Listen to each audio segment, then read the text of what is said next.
अंदर की खबर में आज बात होगी सियासत से जुड़ी उन पहलुओं की जिसको समझना शायद इस वक्त मुश्किल नजर आता है। और कहते भी हैं कि गठबंधन की सरकार चलाना तनी हुई रस्सी पर चलने जैसा होता है। चाहे बिहार में 2 महीने पहले लिखी जा चुकी जो पटकथा है, इसका मंचन नीतीश कुमार ने किया और बीजेपी के साथ शपथ लेकर इस पूरी की पूरी स्क्रिप्ट को पूरा किया।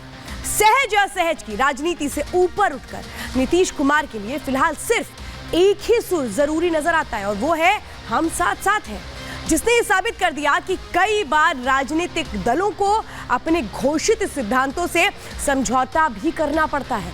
तो बिहार में सियासत का ये प्रयोग कोई नया नहीं है, ना ही पार्टियों के लिए ही और ना ही उनके इरादे नए हैं। लेकिन सवाल ये है कि नीतीश की ये राजनीतिक महत्वाकांक्षा बिहार को कहां और किस ओर लेकर जाएगी, ये तो फिलहाल वक्त ही बताएगा, जनता बताएगी।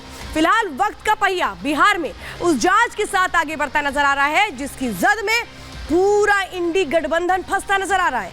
लालू प्रसाद यादव से ईडी की पूछताछ, उनकी बेटी मीसा भारती और रोहिणी आचार्य का मोर्चा संभालना साफ दिखा रहा है कि कैसे आरजेडी लोकसभा चुनावों में ईडी की इस पूछताछ को सियासी मुद्दा बनाने की पूरी कोशिश कर रही है।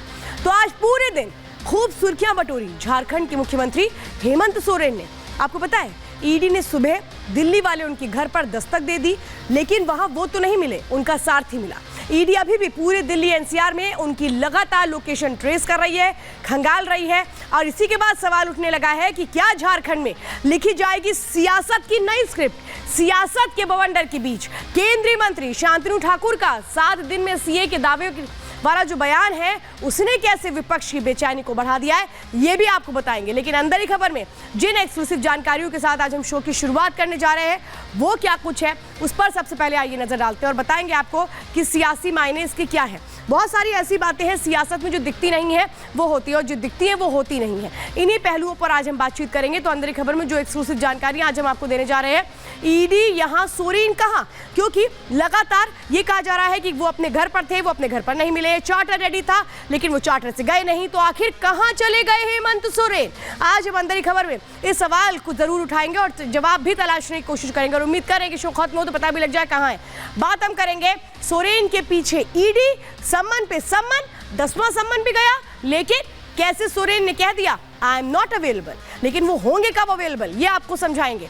तीसरी बड़ी जानकारी अंदर की खबर में आज हम आपको देंगे, लालू पेश क्या संदेश। लालू ईडी दफ्तर गए, पूछताछ जारी है, लेकिन इसके जरिए उन्होंने कैसे एक बहुत बड़ा मिशन साधने की कोशिश की है ये आपको समझाएंगे। तो चौथी बड़ी जानकारी हम लगातार आपको बता रहे हैं आज होगी, मोदी की हैट्रिक पक्की है, ये हम किस लिए कह रहे हैं ये भी आपको समझाएंगे।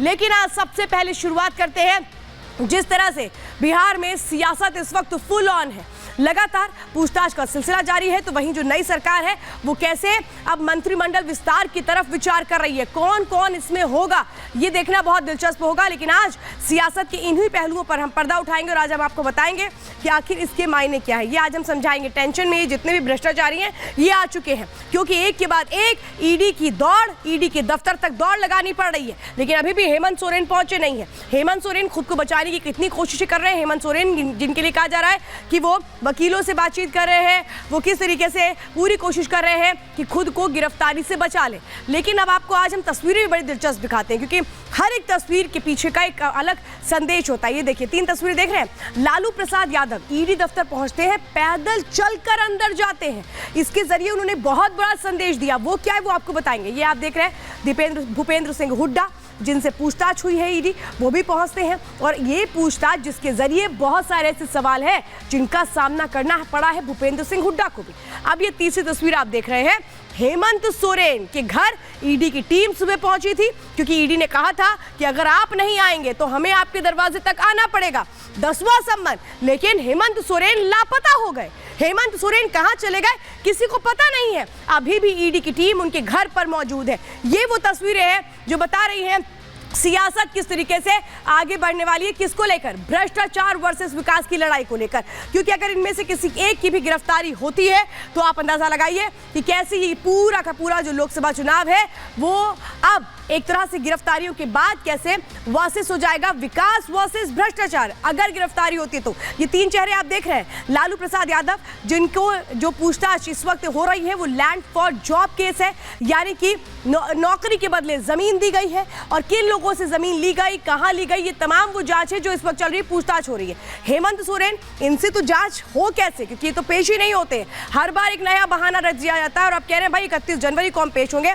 मनी लॉन्ड्रिंग का केस है जिसमें पूछताछ होनी है, 14 इनके ऐसे करीबी है जो पहले से ही सलाखों के पीछे हैं। अब समझिए, भूपेंद्र सिंह हुड्डा मानेसर लैंड डील मामले में इनसे भी पूछताछ जारी है, लेकिन कैसे कैसे ये शिकंजा कस रहा है जरा उसके बारे में मैं आपको जानकारी दे देती हूं, क्योंकि आप ये अंदाजा लगाइए कि कैसे ये सबको बचाने की कोशिश कर रहे हैं, कैसे ये कोशिश कर रहे हैं कि नहीं हम में से कोई भी गिरफ्तार ना हो, क्योंकि पता है गिरफ्तारी के एक तरह से सीधे सीधे जो असर है वो लोकसभा चुनाव पे होंगे और इसका सीधा फायदा किसको मिलेगा, बीजेपी को मिलेगा।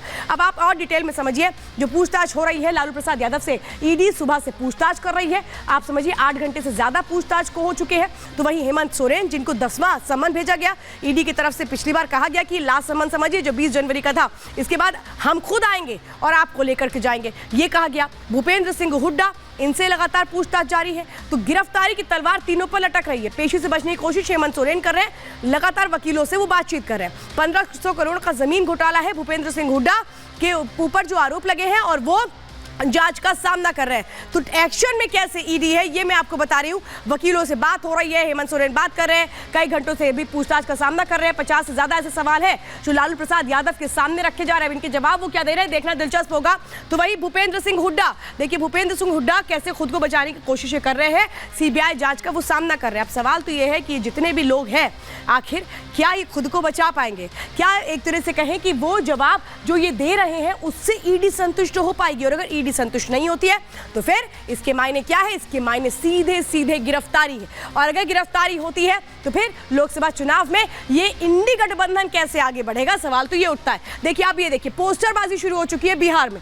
बिहार में ये जो पोस्टर आप देख रहे हैं, यहाँ लालू प्रसाद यादव को मुस्कुराते हुए दिखाया गया है, ये दिखा रहे हैं कि हम झुकेंगे नहीं, ये फिल्मी डायलॉग वहां पर चल रहे हैं, झुकेगा नहीं, याद आया आपको, इसमें क्या है, ये एक फिल्मी डायलॉग है जिसमें कहा गया झुकेगा नहीं। भाई किस चीज में झुकेगा नहीं, आपको पूछताछ के लिए बुलाया जा रहा है, सामना करिए, लेकिन ये पोस्टर के जरिए देखिए कैसे है, एक तरह से अब वहां पर माहौल बनाने की कोशिश हो रही है और ये कहा जा रहा है कि हुजूर हम तो जा रहे हैं और हम हर जांच का सामना करने के लिए तैयार हैं, लेकिन इसके जरिए कैसे अब ये चुनावी चाल है जिसको साधने की कोशिश की जा रही है, ये आपको मैं समझाती हूँ। ये सब कुछ कैसे हुआ, लालू प्रसाद यादव जो पैदल चल के ईडी के दफ्तर में गए, उन्होंने उसके जरिए क्या संदेश दिया है, वो ये संदेश दे रहे हैं कि मेरी उम्र भले ही ज्यादा हो लेकिन मैं हर सवाल का जवाब देने के लिए तैयार हूँ, मैं खुद पैदल चल के अंदर गया हूं, यह संदेश दिया गया। सीधे सीधे उन्होंने अपने पक्ष में माहौल बनाने की कोशिश की है। जिस तरह से आज ईडी दफ्तर के अंदर लालू यादव जाते हैं वो भी सोची समझी स्ट्रैटेजी का हिस्सा था।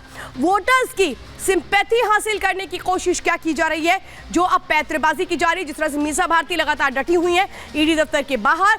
लोकसभा चुनाव से पहले क्या आरजेडी अब अपनी स्थिति इस तरीके से मजबूत करने की कोशिश करेगी, क्योंकि उसको ये तो पता है कि जेडीयू तो उसका साथ छोड़ चुकी है, अब ऐसे में खुद को कैसे मजबूत करना है। तो क्या खुद को मजबूत करने का यही एक तरीके से कहें कि तरीका होगा। अब